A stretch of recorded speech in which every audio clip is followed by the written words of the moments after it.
The dust of Silvercrest hung thick in the air as Sophia Morgan's world came crashing down along with her body onto the rough-hewn boardwalk. The heel of her boot had caught on a loose nail, sending her sprawling into the dirt, her carefully wrapped package flying from her hands and splitting open, revealing the delicate lace christening gown she'd spent 6 months' wages on for the mayor's new baby. Now the pristine white fabric lay soiled in the muddy street of the bustling frontier town, much like her dignity. The year was 1878, and in a place like Silvercrest, Wyoming territory, a woman's reputation was as fragile as spun glass. Sophia, the town's schoolteacher, felt every eye on the boardwalk avert from her humiliation. Shopkeepers suddenly found their storefronts needed sweeping. Ladies adjusted their bonnets and turned away. Even the saloon girls, who knew a thing or two about judgment, found somewhere else to look. All except one person. Nathan Hayes dismounted from his chestnut mare in one fluid motion, his spurs jingling softly as his boots hit the ground. Unlike the other townsfolk who pretended not to notice Sophia's fall, Nathan walked directly to her, his tall frame casting a shadow over her crumpled form. "Miss Morgan," he said, his voice low and steady as he extended a calloused hand. "Let me help you up." Sophia's cheeks burned as she looked up at Nathan, the newest ranch hand at the Rocking H. She'd seen him around town since his arrival 3 weeks prior, but they'd never formally met. His eyes, the deep blue of a mountain lake, showed no judgment as he helped her to her feet. "Thank you, Mr. Hayes," she whispered, brushing dust from her skirt before looking forlornly at the ruined christening gown. "But I'm afraid the real casualty is beyond saving." Nathan retrieved the muddy package, carefully lifting the delicate fabric. "Nothing a good washing can't fix," he said, though they both knew it wasn't true. The mud had stained the intricate handiwork beyond repair. "The mayor's wife is expecting me for tea in 20 minutes, Sophia explained, tears threatening at the corners of her eyes. "I've been working on this for months. It was to be my gift for their new baby." Nathan considered the gown, then glanced down the street. "Miss Jenkins at the general store might have something suitable. Perhaps not as fine as your handiwork, but it would spare you arriving empty-handed." "I couldn't possibly afford," Sophia began, but stopped herself. It wasn't proper to discuss financial matters with a man she barely knew.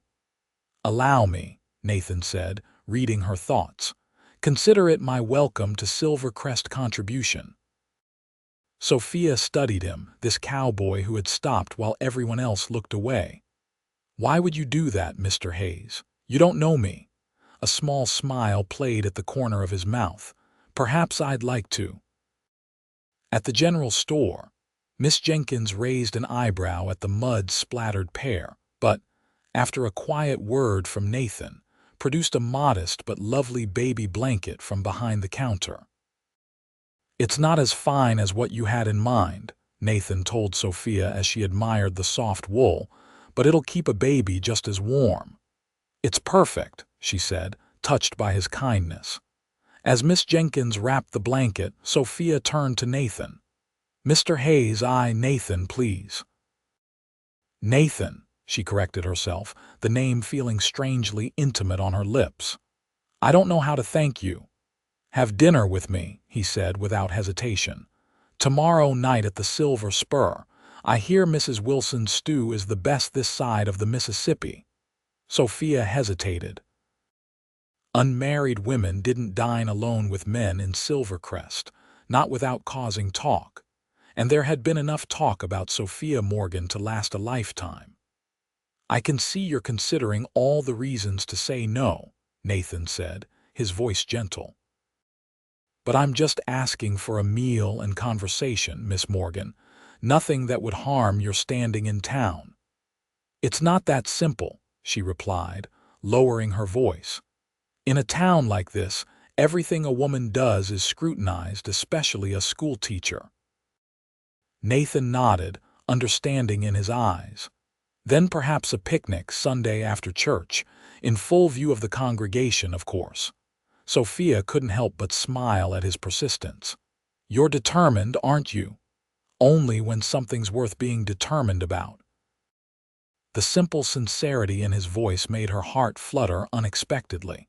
Before she could answer, the shop bell tinkled and Mayor Wilson's wife entered, her pregnant belly preceding her through the doorway. Sophia, dear, I was beginning to worry you'd forgotten our engagement, Mrs. Wilson said, her eyes darting curiously between Sophia and Nathan. Mrs. Wilson, Sophia said, composing herself. I apologize for my delay. I had a small mishap, but Mr. Hayes was kind enough to assist me. Nathan tipped his hat to the mayor's wife. Madam, I'll leave you ladies to your business. He turned to Sophia, his voice lowered for her ears alone. Sunday after church, with Mrs. Wilson watching, Sophia knew her answer would be all over town by nightfall, but looking into Nathan's earnest face, she found herself nodding. Sunday it is. As Nathan left the store, Sophia turned to face Mrs. Wilson's inevitable questions, but found herself unable to stop smiling despite the older woman's knowing look. By Sunday, Sophia had heard all the speculation about her and that new cowboy. Some said he was running from the law back east. Others claimed he had a wife in every territory. The more charitable supposed he was simply looking to settle down, and the schoolteacher seemed as good a prospect as any. Sophia ignored the gossip as she dressed carefully in her blue Sunday dress, the one that matched her eyes, according to her friend Emma, who taught at the neighboring schoolhouse. The church service seemed to drag on interminably, with Reverend Pike delivering a particularly lengthy sermon on the virtues of patience. Sophia found her own in short supply as she continually glanced toward the back pew where Nathan sat, looking uncomfortable but determined in a clean white shirt and black vest. When the service finally ended, Nathan was waiting outside the church steps with a wicker basket. I hope you're hungry, he said. Mrs. Wilson at the boarding house packed enough for an army. You're staying at the boarding house? Sophia asked as they walked toward the meadow behind the church, aware of the eyes following them. For now, Nathan replied. Until I find a more permanent situation. They settled under a large oak tree within sight of several church families who had also decided to enjoy the fine spring day.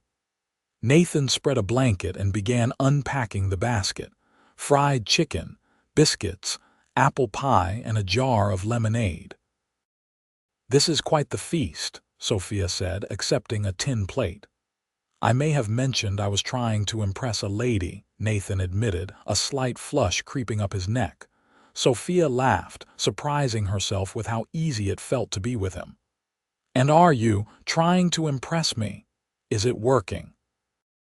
His grin was boyish despite the weathered lines around his eyes that suggested he was closer to 30 than 20. Perhaps, she admitted, tasting the lemonade.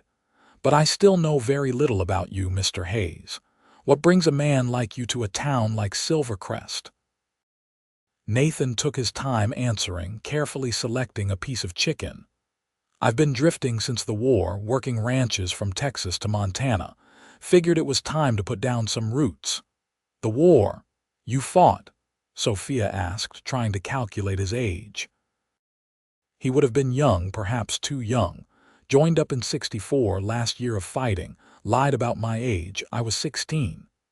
He said it matter-of-factly, but Sophia could see shadows in his eyes. Saw enough in that year to last a lifetime. I'm sorry, she said softly. He shook his head. It was a long time ago, but it taught me something important. Life's too short to waste time. He looked at her directly. Which is why I couldn't just tip my hat and walk past when I saw you fall the other day. Sophia felt her cheeks warm. Most people in town would say it was improper for you to help me like that. Most people in town aren't worth listening to, Nathan replied without hesitation. No offense to your neighbors, Miss Morgan. Sophia, she corrected him. If I'm to call you Nathan, you should use my given name as well. Sophia, he repeated, as if testing the sound of it. It suits you. They fell into easy conversation after that. Nathan told her about his years on the range, driving cattle and breaking horses. Sophia shared stories of her students and her journey from Philadelphia 5 years earlier to take the teaching position. Weren't you frightened? Nathan asked. Coming all this way alone? Sophia looked out across the meadow, remembering. Terrified, but staying was scarier than leaving. Nathan didn't press for details, and Sophia was grateful. Her reasons for fleeing east were not something she discussed, not even with Emma, who had become her closest friend in Silvercrest. As the afternoon waned, families began packing up their picnics and heading home. Sophia knew they should do the same before tongues began to wag even more, but she was reluctant to end their time together. May I walk you home? Nathan asked as he folded the blanket. I'd like that, Sophia replied, knowing full well that by the time they reached her small cottage at the edge of town, everyone would know that the schoolteacher and the new cowboy had spent the entire afternoon together. At her gate, Nathan hesitated. I'd like to see you again, Sophia. She should have demurred, should have been coy, or at least made him work harder for her agreement. But Sophia found herself nodding. I'd like that too.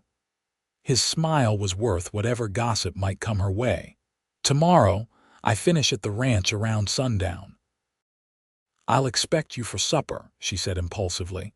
Nothing fancy, mind you. Nathan's eyes lit up. I'll bring dessert. He tipped his hat and turned to leave, then paused. Oh, and Sophia, wear something you don't mind getting dirty. I want to show you something after dinner. Before she could ask what he meant, he was striding away, whistling a tune Sophia didn't recognize, but found herself humming as she prepared for school the next morning. Word traveled fast in Silvercrest. By Monday afternoon, Sophia had endured knowing looks from parents picking up their children and an interrogation from Emma during their shared lunch break. A picnic is hardly a scandal, Emma, Sophia insisted, though she couldn't help smiling at her friend's enthusiasm. In Philadelphia, perhaps. But this is Silvercrest, where a woman talking to the same man twice is practically an engagement announcement, Emma replied, her green eyes dancing with mischief. And now he's coming to your house for supper. Alone. The Ladies' Aid Society will be planning your wedding by Wednesday. Don't be ridiculous, Sophia protested, though a flutter in her stomach betrayed her own awareness of how significant her invitation had been. It's just supper. Emma raised an eyebrow. And what does the mysterious Mr. Hayes think it is? Sophia had no answer for that. By the time Nathan arrived at her door that evening, Sophia had changed her dress 3 times, settling on a simple blue calico that was practical enough for whatever adventure Nathan had planned, yet still flattering to her figure. She'd also prepared a chicken pot pie and fresh bread, filling her small cottage with welcoming aromas. Nathan appeared exactly at sundown, hat in hand and a small package tucked under his arm. He'd clearly washed up after his day's work, his dark hair still damp at the temples. He'd also brought wildflowers, a humble bouquet of prairie blooms that touched Sophia more than any expensive hothouse arrangement would have. These are lovely, she said, burying her nose in the flowers. Thank you. Not half as lovely as the woman holding them, Nathan replied, then looked embarrassed at his own boldness. I mean that is something smells wonderful. Sophia laughed, charmed by his momentary awkwardness. Come in before the neighbors have more to gossip about than they already do. Dinner passed pleasantly, with Nathan complimenting her cooking and sharing stories about his day at the ranch. He was easy to talk to, Sophia discovered, and genuinely interested in her work with the children. You must be good at it, he said as they finished the apple tarts he'd brought from the bakery. Teaching, I mean. I can tell you care about them. How could you possibly know that? Sophia asked, curious. The way your eyes light up when you talk about them, Nathan replied simply. Even the troublemakers. Especially the troublemakers, Sophia admitted with a laugh. They're the ones who need a teacher most. After they'd cleared the dishes, Nathan checked his pocket watch. If you're still willing, I'd like to show you something. It's not far, but we should go now while there's still some light. Intrigued, Sophia grabbed a shawl and followed Nathan outside. To her surprise, he had 2 horses waiting, including a gentle-looking mare she recognized from the livery stable. I took the liberty of borrowing Buttercup for you, Nathan explained. Old Joe said she's the gentlest mount in his stable. I haven't ridden in ages, Sophia admitted, approaching the horse cautiously. She won't give you any trouble, Nathan assured her, offering his cupped hands to help her mount. His strong grip made her feel secure as she settled into the saddle. They rode north out of town, following a creek that eventually opened into a small, hidden valley Sophia had never seen before, despite having lived in Silvercrest for 5 years. As they crested a hill, the setting sun painted the landscape in gold and crimson, illuminating a field filled with thousands of wildflowers. Oh, Sophia gasped, reining in her horse to take in the spectacular sight. It's beautiful, Nathan smiled, clearly pleased by her reaction. I discovered it last week while tracking a stray calf. Thought you might appreciate it. It's like something from a painting, Sophia said, dismounting with Nathan's help. Together they walked among the flowers as twilight deepened around them. Why did you really come to Silvercrest, Nathan? Sophia asked suddenly, turning to face him in the fading light. The truth this time. Nathan was quiet for a long moment, and Sophia worried she'd been too forward. Finally, he spoke, his voice low and serious. My brother settled here 2 years ago with his wife and son. He wrote to me about the land, the opportunities, said it was a good place to build a life. Nathan's expression tightened. 3 months ago, I got a letter from the sheriff saying Thomas had been killed in a robbery at the bank where he worked as a guard. His wife had died the winter before from influenza. Their boy, my nephew Charlie, was being looked after by neighbors but needed family. Oh, Nathan, Sophia whispered, understanding dawning. Charlie Miller is your nephew. He's in my class. Nathan nodded. He's staying with the Petersons until I can provide a proper home. That's why I took the job at the Rocking H. The foreman said if I prove myself by summer's end, he might sell me a small parcel of land. Enough to build a cabin, maybe run a few head of cattle. Give Charlie a home. He's a wonderful boy, Sophia said earnestly. Bright and kind, though he's been quiet since losing his parents. He doesn't know I'm here yet, Nathan admitted. I wanted to be sure I could stay before getting his hopes up. The Petersons have been good to him, but he needs his family, Sophia finished. I understand. As darkness fell completely, fireflies began to emerge among the flowers, their gentle lights mirroring the first stars appearing overhead.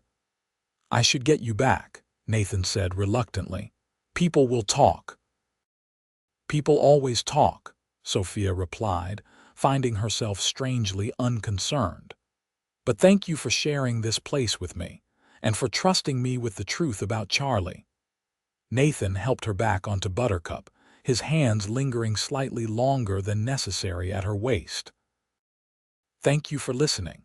Not many would understand why a grown man would change his whole life for a boy he barely knows. I understand family, Sophia said softly, memories of her own losses surfacing briefly before she pushed them away. The ride back to town was quiet but comfortable, the kind of silence that exists between people who don't feel the need to fill every moment with words. At her cottage, Nathan helped her dismount, then stood awkwardly on her porch. "I had a wonderful time," Sophia said, suddenly shy. "As did I," Nathan replied. He cleared his throat. "Sophia, I know we've only just met, but I feel..." The sharp crack of a gunshot from the direction of Main Street interrupted him. Shouts followed, then more gunfire. "Stay here," Nathan ordered, his entire demeanor changing instantly. He ran for his horse, then hesitated. "Lock your door." Before Sophia could protest, he was gone, riding toward the commotion. Despite his warning, Sophia couldn't simply wait. What if someone was hurt? As the town's most knowledgeable person in basic medical care, a necessity in a place with no doctor, she might be needed. Gathering her medical kit, Sophia hurried toward Main Street. The scene that greeted her was chaos. A group of rough-looking men were engaged in a shootout with the sheriff and several townsmen. One of the strangers lay motionless in the dirt while another clutched a bleeding arm. The bank door stood open, suggesting an interrupted robbery. Sophia scanned the crowd anxiously, looking for Nathan. She spotted him taking cover behind a water trough, a borrowed rifle in his hands. As she watched, he fired with precision, hitting one of the robbers in the leg and bringing him down. The fighting ended as suddenly as it had begun, with the remaining robbers surrendering or fleeing. As people emerged from hiding, Sophia rushed forward to attend to the wounded, including one of the would-be robbers who was moaning in pain. "You shouldn't be here," Nathan said, appearing at her side as she examined a bullet graze on Deputy Wilson's arm. "Neither should you, and yet here we both are," she replied, not looking up from her work. "Stubborn woman," Nathan muttered, but there was admiration in his voice. "Takes one to know one," Sophia returned, finally meeting his eyes. She was surprised to find him looking at her with something more than concern or irritation, something that made her heart skip a beat despite the circumstances. Later, after the wounded had been tended to and the captured robbers locked away, Nathan insisted on escorting Sophia home. They walked in silence, both processing the evening's unexpected turn. At her door, Sophia turned to him. "Thank you for helping defend the town tonight. That was brave." "Foolish, maybe," Nathan replied with a wry smile, "but I couldn't stand by while those men threatened innocent people. Not when I have the skills to help." Sophia studied him in the moonlight. "You've done this before, haven't you? This wasn't your first gunfight." Nathan hesitated, then nodded. "After the war, I rode with a group of men who tracked outlaws for bounties. It paid well, but it wasn't a life I was proud of. I gave it up 2 years ago." "Is that why you were so accurate with that rifle tonight?" "I never killed unless I had no choice," Nathan said quietly. "And I always tried to wound rather than kill." Some of the men I rode with didn't share that philosophy. Sophia could see the regret in his eyes and impulsively reached out to touch his cheek. "You're a good man, Nathan Hayes. Don't let your past convince you otherwise." He caught her hand and pressed it to his lips in a gesture that sent a shiver through Sophia. "I should go," he said hoarsely, "but I'd like to call on you again, properly in daylight without gunfire interrupting." Sophia smiled. "I'd like that very much." The next morning, Sophia arrived at school to find her students buzzing with excitement about the previous night's events. Charlie Miller sat quietly at his desk, seemingly uninterested in the others' animated discussions. "Did you see the shooting, Miss Morgan?" Billy Jenkins asked eagerly as she called the class to order. "That's enough about last night's unpleasantness," Sophia said firmly. "Open your readers to page 43. After school, Sophia kept Charlie behind on a pretext of discussing his arithmetic. The boy stood awkwardly by her desk, his eyes downcast. "Charlie," Sophia began gently, "I met someone recently who would very much like to see you." The boy looked up, confusion in his eyes. "Who, Miss Morgan?" "Your Uncle Nathan. He's come to Silvercrest to look after you." Charlie's expression showed disbelief, then hope, then wariness. My pa's brother from Texas. The very same, Sophia confirmed. He's been working at the Rocking H, saving money to build a home for you both. Why didn't he come see me? Charlie asked, hurt evident in his voice. He wanted to make sure he could provide for you properly before making promises, Sophia explained. He loves you very much, Charlie. He came all this way for you. Charlie's lip trembled slightly. The Petersons said I might have to go to an orphanage in Cheyenne if no family claimed me by harvest time. Sophia's heart ached for the boy. That won't happen now. Your uncle is a good man, Charlie. I think you'll like him very much. You know him well? Charlie asked, studying her face. Sophia felt herself blush slightly. We're friends, and I'm a good judge of character. A small smile finally appeared on Charlie's face. Pa always said his brother was the best horseman and shot in Texas. Well, he's in Wyoming now, Sophia said, returning his smile. And I happen to know he'll be waiting outside in about 5 minutes to walk you home and introduce himself properly. Charlie's eyes widened. Today, Sophia confirmed. Now gather your things. It's not polite to keep family waiting. As predicted, Nathan was standing nervously outside the schoolhouse when they emerged. Sophia watched as uncle and nephew sized each other up, saw the moment of recognition pass between them as Charlie spotted his father's features in Nathan's face. You look like my pa, Charlie said simply. You too, partner, Nathan replied, his voice rough with emotion. You've grown since the daguerreotype he sent me. Are you really staying? Charlie asked directly, his young face serious. Nathan knelt to Charlie's level. Wild horses couldn't drag me away, he promised. We're family, Charlie. The only family either of us has left. I aim to do right by you if you'll let me. Charlie considered this, then nodded solemnly. Pa would have wanted us to stick together. That he would, Nathan agreed, ruffling the boy's hair gently. He looked up at Sophia, gratitude clear in his eyes. Miss Morgan says you're the smartest boy in her class. She has to say that about all her students, Charlie replied pragmatically, causing both adults to laugh. How about we all walk together? Sophia suggested. I'd like to speak with Mrs. Peterson anyway. As they walked, Charlie gradually opened up, asking Nathan questions about Texas and his life as a cowboy. By the time they reached the Peterson farm, the boy was animated in a way Sophia hadn't seen since she'd started teaching him months ago. Mrs. Peterson welcomed them warmly, already aware of Nathan's connection to Charlie through town gossip. We've been praying someone would come for the boy, she told Nathan as Charlie showed Sophia a litter of kittens in the barn. He's a good lad, but he needs his own people. I appreciate everything you've done for him, Nathan said sincerely.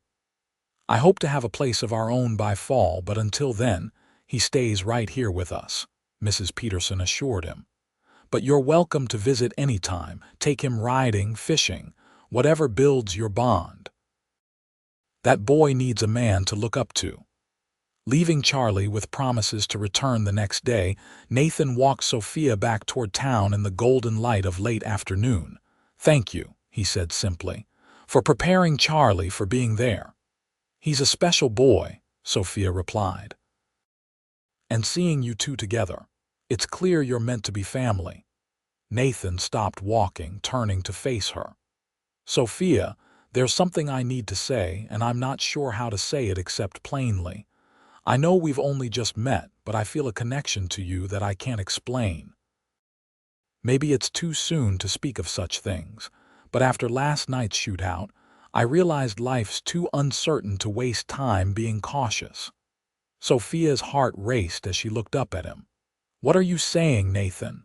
I'm saying that I think I could fall in love with you, Sophia Morgan. That I might be halfway there already, and I'm wondering if there's any chance you might someday feel the same. The directness of his declaration took Sophia's breath away. In Philadelphia, such forthrightness would have been considered shockingly inappropriate. But they weren't in Philadelphia, and Nathan Hayes wasn't the kind of man who played games. "I think," Sophia said carefully, choosing her words, "that I've never met anyone like you, and that scares me almost as much as it thrills me." Nathan took her hand gently. "I'm not asking for promises, Sophia. Just a chance to court you properly, to see where this might lead." Looking into his earnest face, Sophia felt the walls she'd built around her heart since leaving Philadelphia begin to crumble. "I'd like that," she whispered. "Very much." His smile was like sunrise breaking over the mountains. "May I call on you tomorrow evening? Perhaps we could take supper at the hotel restaurant, in full view of the town gossips, of course." Sophia laughed. "Let them talk. I find I'm less concerned with their opinions than I used to be." "Is that so?" Nathan asked, his eyes twinkling. "And what's changed?" "I met a man who didn't look away when I fell," Sophia replied softly. "Who instead walked straight to me and lifted me up." Understanding dawned in Nathan's eyes. "That day on the boardwalk." "You were the only one who saw me, really saw me," Sophia explained. "Do you know how rare that is?" Nathan's expression grew serious. "I see you, Sophia Morgan, and what I see is the most remarkable woman I've ever met." In that moment, with the setting sun painting the Wyoming sky in shades of pink and gold, Sophia knew her life had changed irrevocably. Whatever came next, whether joyful or difficult or somewhere in between, she would face it with this man who had the courage to walk toward trouble rather than away from it. "I see you too, Nathan Hayes," she replied, standing on tiptoe to press a kiss to his weathered cheek. "And I like what I see very much indeed." 3 months later, on a perfect summer evening, Nathan led Sophia back to their wildflower meadow. Charlie rode alongside them, chattering excitedly about the fishing trip Nathan had promised for the following day. As the sun began to set, Charlie mysteriously remembered an important errand at the nearby creek, giving the adults a few moments alone among the swaying blooms. "I have something to show you," Nathan said, taking Sophia's hand and leading her to the far side of the meadow where a small ridge overlooked the valley. There, nestled against the hillside, stood the frame of a cabin, its timber skeleton rising proudly against the sky. "Nathan," Sophia gasped. "Is this our home?" he confirmed, his eyes searching hers. "If you'll have us, that is, me and Charlie both." From his pocket, Nathan produced a simple gold ring. "Sophia Morgan, these past months have been the happiest of my life. I know it hasn't been long, but I've never been more certain of anything than I am of my love for you. Will you marry me? Will you help me raise Charlie and build a life here together?" Tears filled Sophia's eyes as she looked from the ring to the cabin frame to the man kneeling before her. "Yes," she whispered, then louder, "Yes." Nathan slipped the ring onto her finger, then lifted her up and spun her around, both of them laughing through tears of joy. Charlie came running at the sound, whooping when Nathan told him the news. "I knew it," the boy exclaimed. "I told Billy Jenkins you were going to be my new aunt, Miss Morgan." "You'll have to call me something else after the wedding," Sophia told him, kneeling to hug him tightly. "How about just Ma?" Charlie suggested shyly, "if that's not too strange."